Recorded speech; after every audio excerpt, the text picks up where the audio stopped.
Senior anchor person Yashwin Jamal साहब ने हमें ज्वाइन किया, उन्हें शामिल गुफ्तगू करते हैं। यशविन, बहुत शुक्रिया अपने वक्त दिया। यशविन, किस तरह से देख रही हैं आप SPR की तरफ से जो प्रेस रिलीज सामने आई है और जिस तरीके से पाक फौज की जानिब से ये अहम कार्रवाई अमल में लाई गई, यकीनी तौर पर न सिर्फ पूरी कौम बल्कि हम खुद जितने भी तमाम मीडिया कम्युनिटी है, जर्नलिस्ट हैं, वो भी इस कार्रवाई का शिद्दत से इंतजार कर रहे थे।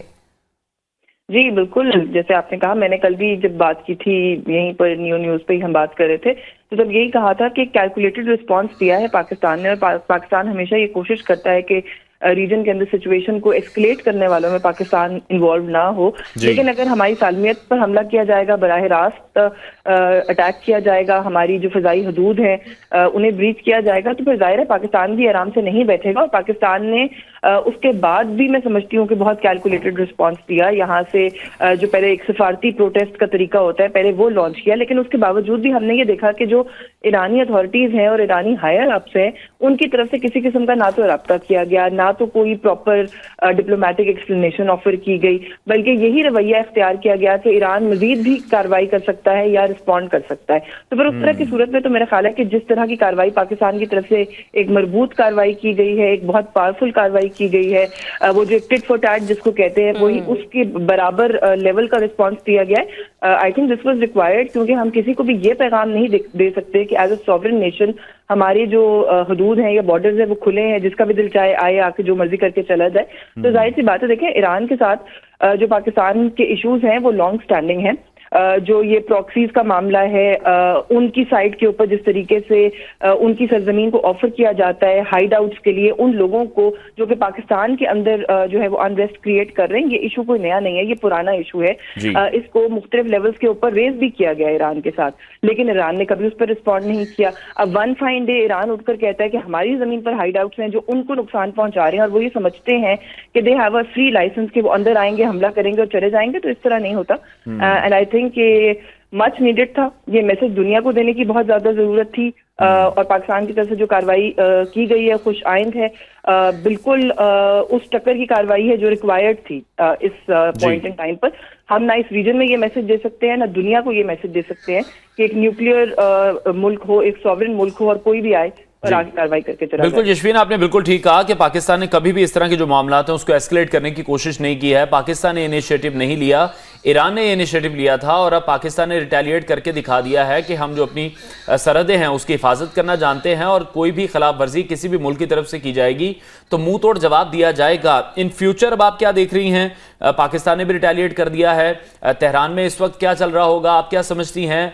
यही कहा जा रहा है कि इस मामले को अब यहीं खत्म हो जाना चाहिए।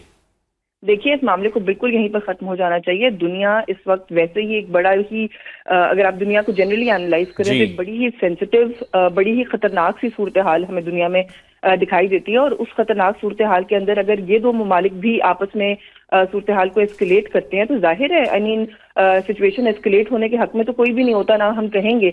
इस चीज को डेफिनेटली यहाँ रुकना चाहिए। दोनों ममालिक के वज़ीर ख़ारजा के दरमियान राब्ता हुआ है, लेकिन आई थिंक कि उसका कोई फायदा नहीं हुआ। इस मसले को अब वज़ीर ख़ारजा से ऊपर जो है वो लेके जाने की जरूरत है, और उस लेवल के ऊपर भी मैं समझती हूँ कि एक दफा डिप्लोमेसी को चांस देने की जरूरत है। लेकिन हैविंग सेड दिस, मैंने थोड़ी देर पहले अपने ट्विटर पे भी ये बात लिखी है कि मुझे एक बड़ी पुरस्कार सी खामोशी जो है ना तेहरान की तरफ से महसूस हो रही है। और मुझे ऐसा लगता है कि ना उनके कोई मीडिया हाउस, ना उनका कोई रिपोर्टर, ना उनका कोई जर्नलिस्ट, ना उनकी कोई न्यूज एजेंसी, ना उनकी हुकूमत का कोई ऑफिशियल, कोई नहीं बात कर रहा। पाकिस्तान की तरफ से इतनी बड़ी कार्रवाई की गई, वो उस पर भी बिल्कुल चुप साधे हुए हैं। तो पता नहीं क्यों, आई रियली होप कि मैं गलत हूँ, लेकिन मुझे ऐसा लगता है कि वो इस कॉन्फ्लिक्ट को यहाँ नहीं छोड़ेंगे। वो इस सूरत हाल को अभी मजीद एस्केलेट मुझे लगता है कि वो करना चाहते हैं। और वैसे भी देखें, जो कुछ परसों हुआ था, कल हुआ था, वो अनप्रोवोक था। हमने उन्हें प्रोवोक नहीं किया था। तो अगर कोई ये कहे कि उन्होंने वैसे ही उठ के हमला कर दिया तो ये बात इट डजंट मेक सेंस। मुझे लगता है कि ये कैलकुलेटेड मूव थी ईरान की तरफ से, और ईरान को भी अंदाजा है इस बात का कि पाकिस्तान रिटेलिएट करेगा। हमसे रिटेलिएट हमने किया, और अब मुझे नहीं लगता कि वो एकदम से इस चीज को छोड़ने वाले हैं। अगर उन्होंने छोड़ना होता तो जैसे मैंने कहा कि वो सिफारती जो चैनल्स हैं उनको यूटिलाइज अभी तक करते हुए नजर आ रहे होते, जो कि वो नहीं आ रहे। तो जो आपने बात कही है, इस सिचुएशन को डेफिनेटली डी एस्केलेट होना चाहिए। मैं तो समझती हूँ कि दुनिया की अगर कोई और ऐसी ताकतें हैं जो कि मीडिएट कर सकती हैं, नाउ इज द टाइम।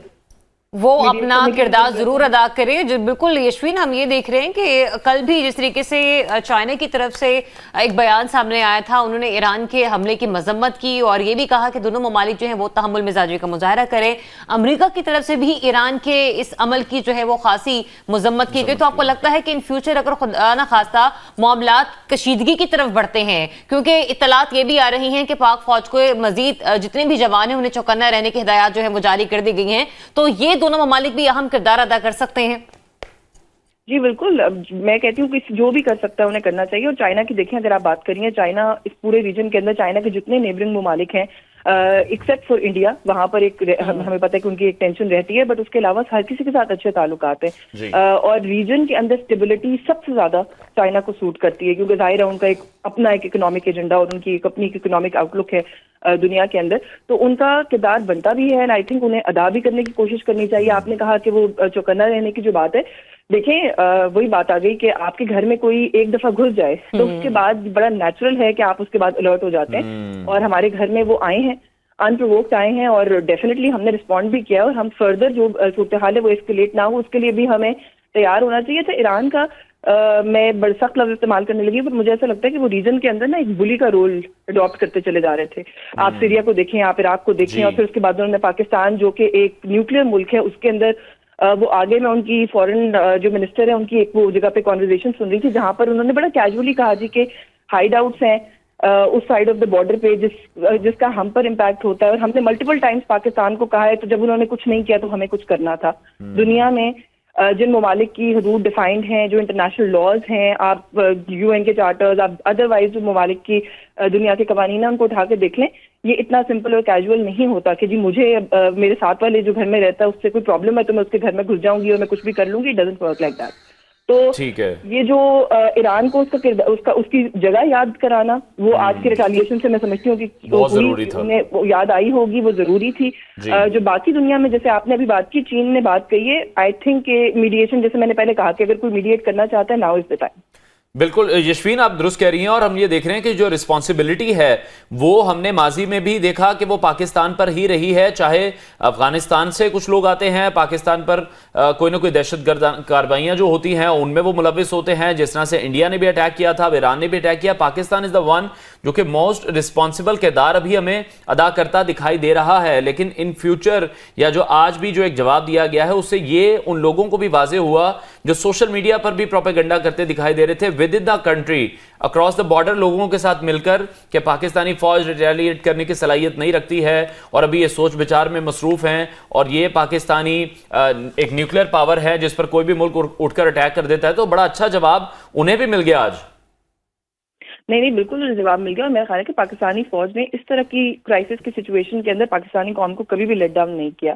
और वो विज़-वी इंडिया हो या कोई भी सिचुएशन हो, मेरा ख्याल है कि ये बात जब अपनी सालमियत पर आ जाती है, अपनी खुद मुख्तारी पर आ जाती है, हम ना कभी पीछे हटे हैं, और मुझे मतलब आई एम श्योर कि हम कभी पीछे नहीं हटेंगे इस सारी सूरत हाल से। और जो अभी आप बात करते हैं ना कि पाकिस्तान ने रिस्ट्रेंट का कभी मुजाहिरा जैसे किया, पाकिस्तान ने इस रीजन के अंदर हमेशा बहुत तहम्मुल का मुजाहिरा किया है, चाहे वो भारत के साथ मामलात हों, चाहे वो अफगानिस्तान के साथ मामलात हों, चाहे वो इस ईरान के साथ मामलात हों। क्योंकि जैसे मैंने पहले कहा कि ईरान के साथ पाकिस्तान का जो एक वो है ना, वो एक रिलेशनशिप है, लव एंड हेट रिलेशनशिप है, वो आज का तो नहीं है, वो पुराना है, और ये इश्यूज भी लॉन्ग स्टैंडिंग है और पुराने हैं। मैं याद करवा दूं, अगर हम सब में से कोई भूल गया हो, कि कुलभूषण यादव वाला जो मामला है, वो खाली भारत से जुड़ा नहीं था।